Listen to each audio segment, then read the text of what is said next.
Okay, I know I'm 3 minutes late, but usually on Tuesday, it's parking lot Tuesday, and we're usually an hour or so late sometimes. But today, uh, we're still in the throes of the house inspection. The landlord and the city of Sacramento are making sure the house is all up to code and everything else. Everything seems fine. They came by yesterday, or the landlord's representative, and of course, Constance keeps the place looking like, well, anyway, there's no problem there. But there's an electrical thing that's not quite up to code in our laundry room. And so an electrician is coming all the way from Placerville, which is one of these Northern California uh, charming names.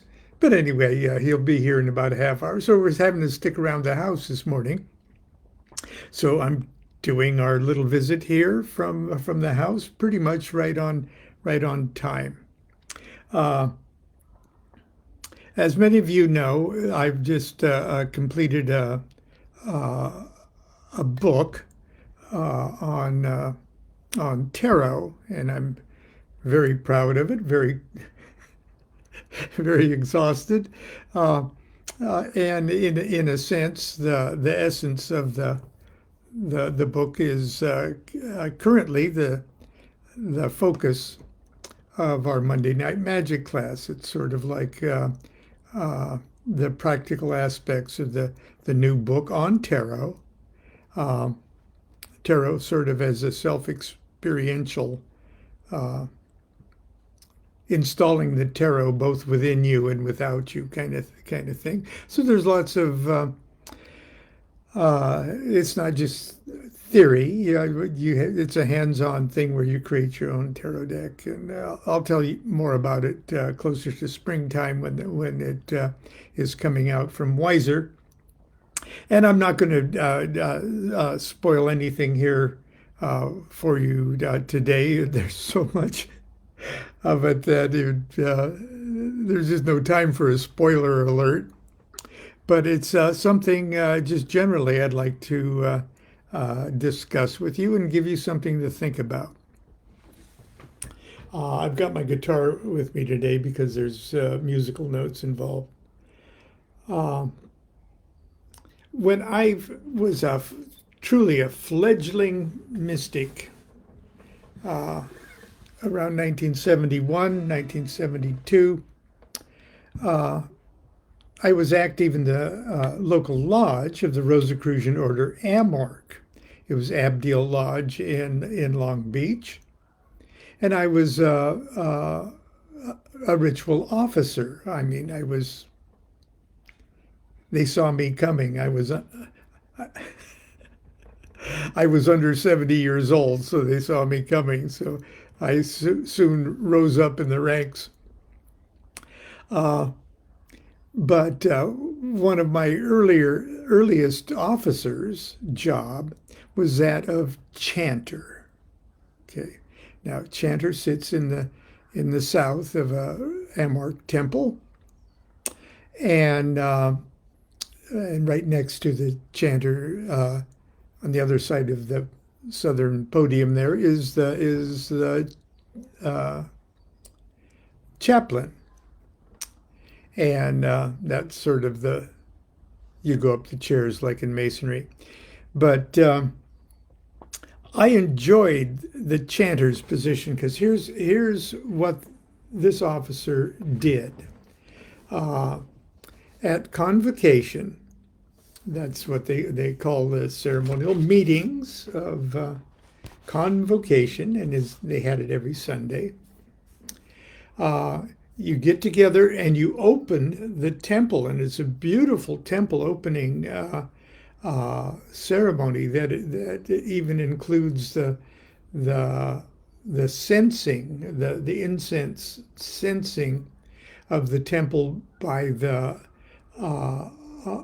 a young woman who is literally the virgin, the Vestal Virgin of the office, and it's usually the young daughter of two of the members or one of the members, and her takes her office very seriously, just for a year or so, and she's called the Colombe,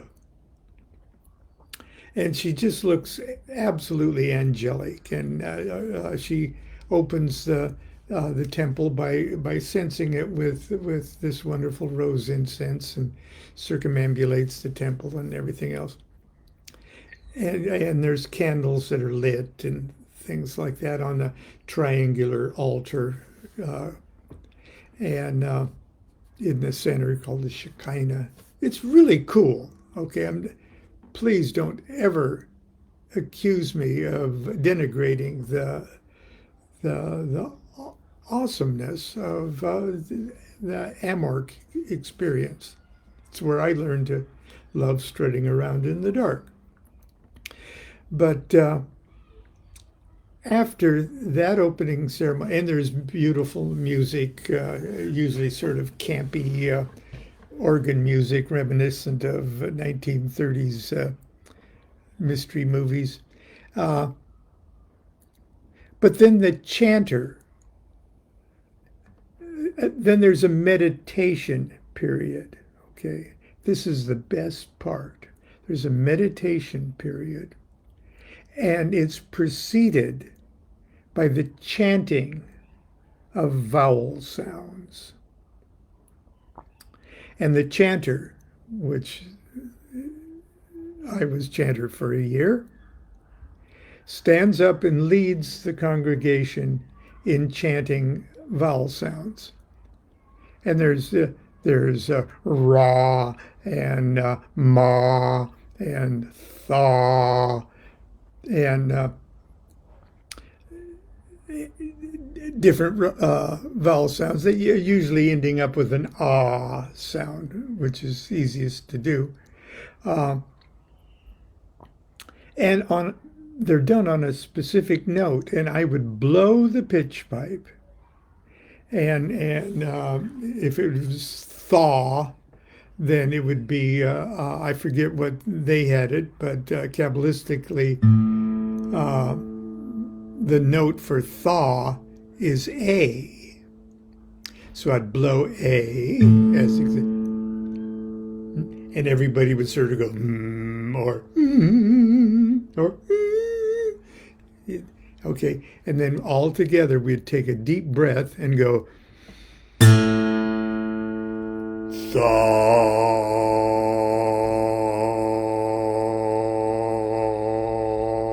Okay, and we'd do it until our breath was exalted, and maybe we'd do it 2 or 3 times. That gets you really stoned. Okay, and after the series of vowel sounds, then we sit down, and everyone in the room is just buzzing from that particular note, that particular frequency of consciousness. And we meditated quietly while they play chansons or Satie or something, Debussy or Ravel or something very impressionistic music softly in the background, and you just have visions all over the place. You don't want that to stop. You don't want to hear the master come to the east and say, okay, let's talk about the box lunch we're doing next week at the Strawberry Festival or something like that. But it was awesome. Okay, why am I telling you all of this?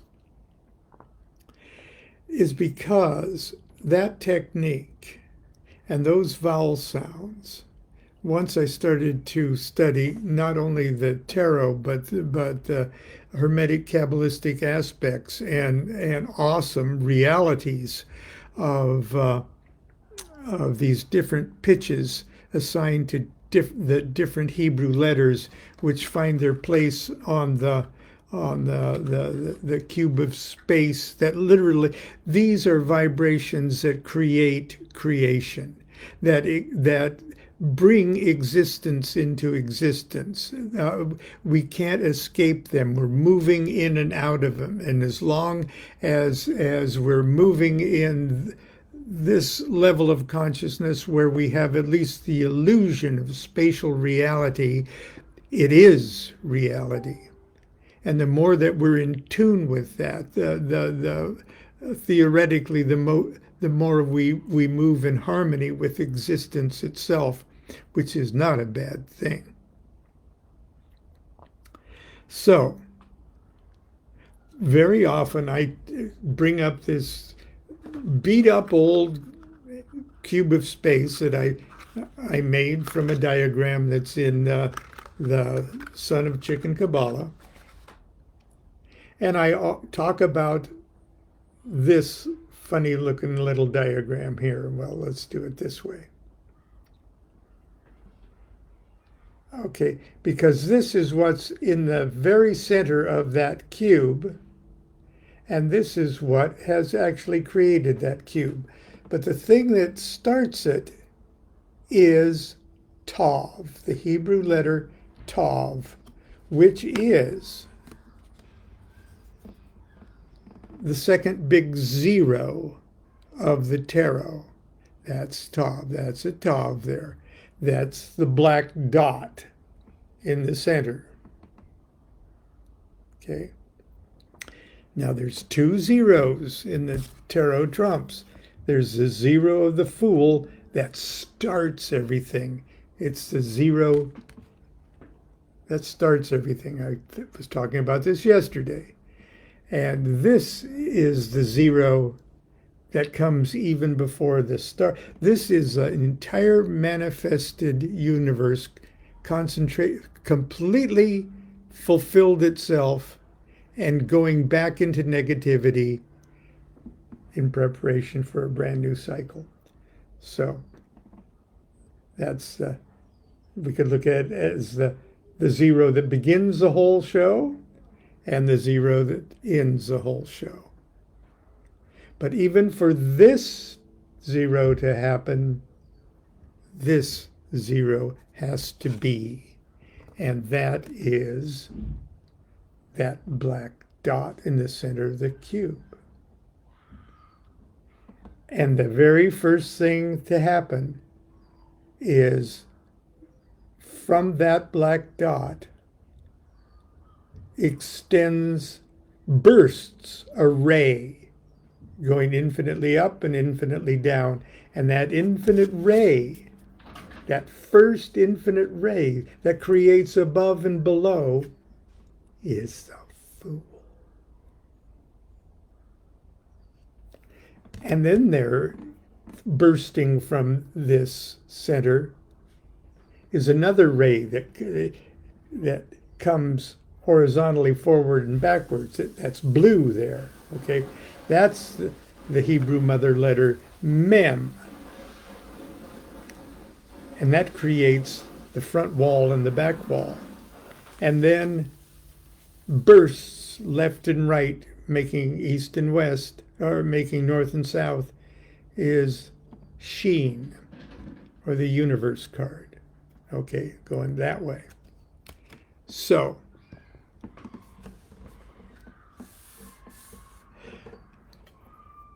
keeping that in mind, a simple exercise to initiate this whole self-identity with the tarot, self-identity with the Hebrew alphabet and the Kabbalistic way of looking at the construction of the cosmos. A simple way to do that with tarot cards that you're familiar with would be to do an exercise such as I'm about to describe. Now, I'm telling you right out front, this is just a snippet of what the new book is about. I'm very excited about it, and I know that only just a handful of people here in the Sacramento area are able to come on Monday nights to our living room and practice things like this. But I want you to know it's something you can do absolutely right now with whatever your either expert or limited knowledge of the tarot is. If you could just sort of grasp what I'm about to say. Now I got my guitar out because we're going to do some vowel sounds. But if you have a pitch pipe or a little keyboard or a guitar or a stringed instrument or something where you could cue yourselves with these notes, this little exercise will get you so high that you don't care if it's Kabbalistically fun or not. Okay, here's what I've got. Seated comfortably. Okay, you can sit in a chair, sit on the floor, sit in a full lotus or with your legs behind your neck. I don't care. Seated comfortably. Facing east. Now, we haven't even created north, south, east, and west yet. So this is, for convenience sake, let's just start you off by sitting in the room and with your chair facing generally what's east. Take your universe card, your black dot, because you want to identify, you want to be centered with this card. Take your universe 0, because that's going to be you, and put it in your pocket.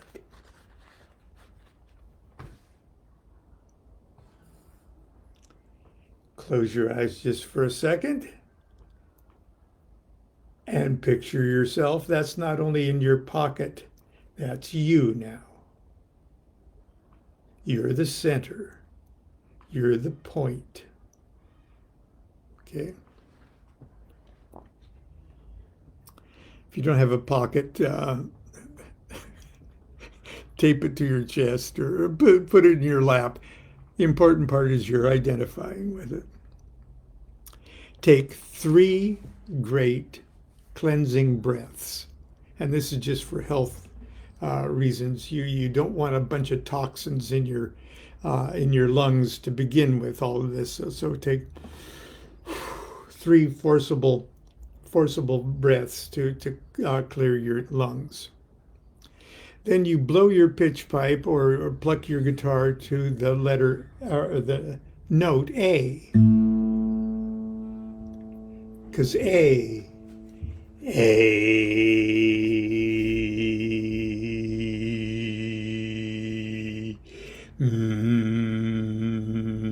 is that note right there. Okay. And because it's the Hebrew letter Tav, it's a Tha. Okay. Blow A on your pitch pipe just to get yourself that note. Close your eyes and try to hold the image of your universe card. Now, it's important not just to look at your universe card. You can look at it for a while, but then put it back in your pocket. You want to be able to visualize your universe card, because that's where all of this is coming from, your mind's eye. Hold the image in your mind, take a deep breath, and forcefully intone Tha, that's for Tav, on that A note until your breath is completely exhausted. And repeat it 3 times. So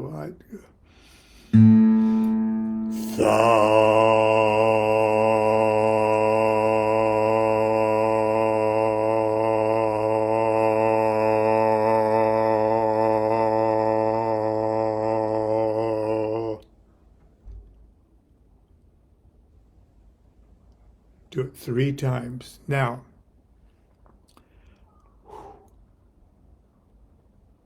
you should feel a certain lightheaded glow around your head and body. Boy, I'm feeling it now. And if I had done 3 of those, I'd be talking like an 80-year-old political candidates. Intone thaw, repeat it 3 times. You'll feel this lightheaded glow around your head and body. This glow, this aura, is you radiating as the primal singularity. Now, if you get nothing else out of this morning's talk, just to identify with that primal singularity, more or less knowing what it is, just by sitting down and going, "Ah,"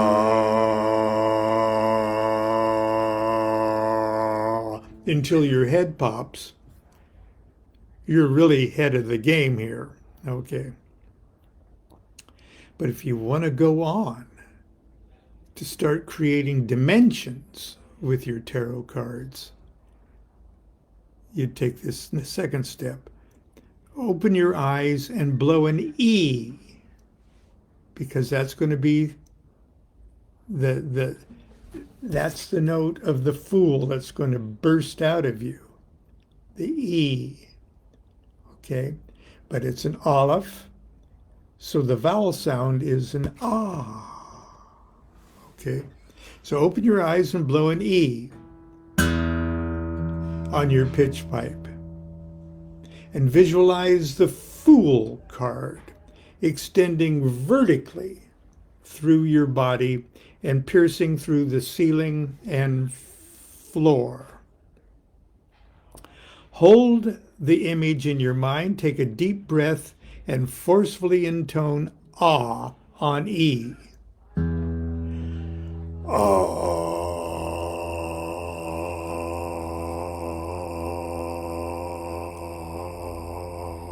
Now, even for me, that's low. So many of you will probably want to do a higher E. Ah. Whatever you do it as loud and as forcefully as your neighbors can tolerate.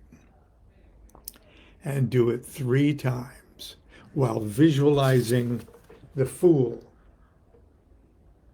extending from your universe card infinitely high and infinitely low, and hold the image of the giant Fool in your mind as that column, that vertical column.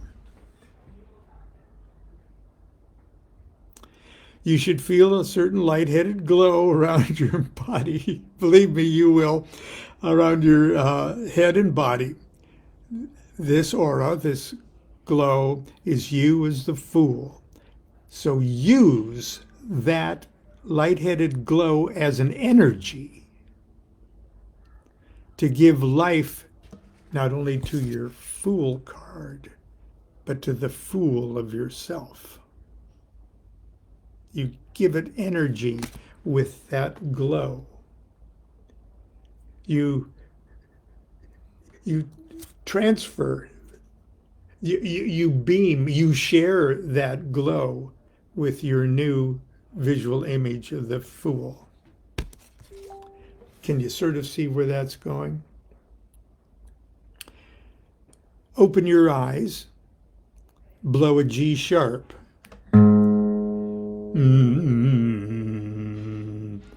And visualize your Hanged Man card. But this time, the Hanged Man is piercing your back, going all the way to the front. It's right from your universe card here, It's going completely through you, front and back, east and west. Okay. Visualize the Hangman card running horizontally from back to front through your body and piercing the walls in front, east, and back west. Hold the image in mind and take a deep breath and forcefully intone Ma, because that's mem. Ma, okay? And Ma's note is G sharp until your breath is exalted. Ma.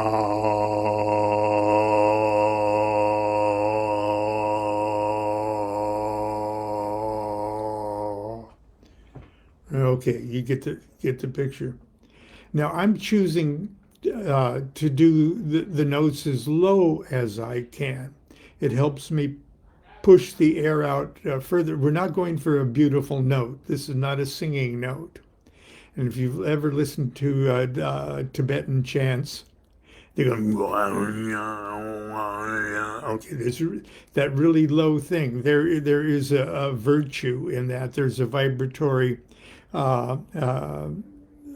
stimulus going on in your nervous system. So I choose to go as low as I can. But the note itself is important, octave or no octave. Okay, again, you should feel a lightheaded glow around your body. Okay, this glow, this aura is you as the hanged man. Use your lightheaded glow as an energy to give life to your horizontal hanged man self. Okay, next, open your eyes and blow a C on your pitch pipe. So it wants to go as low as it possibly can. That's more up in my range too. Blow a C on your pitch pipe and visualize the Aeon card, or if you use the Last Judgment card, visualize that. Okay? And this is piercing. It runs horizontally now from left to right through your body and piercing the walls to your left, the north, and your right to the south. Hold that image in mind. Take a deep breath and forcefully intone Sha. Okay, because it's Sha. Do that 3 times. And really string out the shh part of it if you possibly can. And if you don't have to wipe off your computer screen too much, Sha. Okay, same drill after that. You'll feel a lightheaded glow, and you'll feel a lightheaded glow times 3 by now. But can you see how you're creating an entire dimension around you, an infinitely expanding universe, expanding infinitely up, infinitely down, infinitely front and back, and infinitely right and left.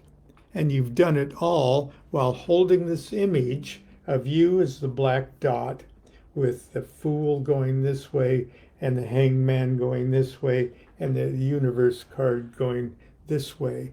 And if you can hold that simple set of 3 things in mind while you're frying in the afterglow of those vowel sounds, that could be the perfect temple opening for what you're now about to do with your magic. That's a temple opening. That's a banishing ritual.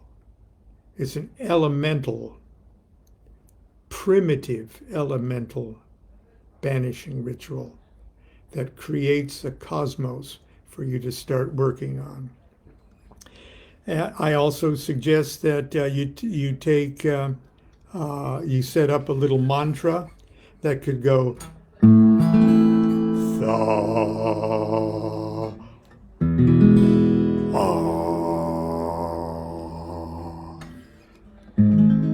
Ma, Sha. Sha. And I know it's not a perfect little melody there, but it's pretty spooky and pretty cool. And you can condense this whole meditation down. Eventually, you can condense the whole meditation down in you just sitting down and doing that. Tha, ma, sha. Excuse me. Ma, sha, tha, ma. Excuse me. Tha, ma, sha. As you can see, I'm pretty high already, and I've only just shown you the skeleton of something like this. Is that something for you to think about? If it is, I think we've gone well over our time allotted. This is just a little tiny peek of the direction I'm going with Monday night class for a while, and we'll just see how it works out. But I hope it's given you food for thought. Until tomorrow, and tomorrow may be no, tomorrow the inspectors are really coming. Oh God, I better not be yelling. Mara. Okay. We'll see you tomorrow. Continue to be good to yourself. Be good to each other. Do what thou wilt shall be the whole of the law. Love is the law. Love under will. Oh, you can find all the basic information for all of this stuff to construct it yourself in the Son of Chicken Kabbalah already.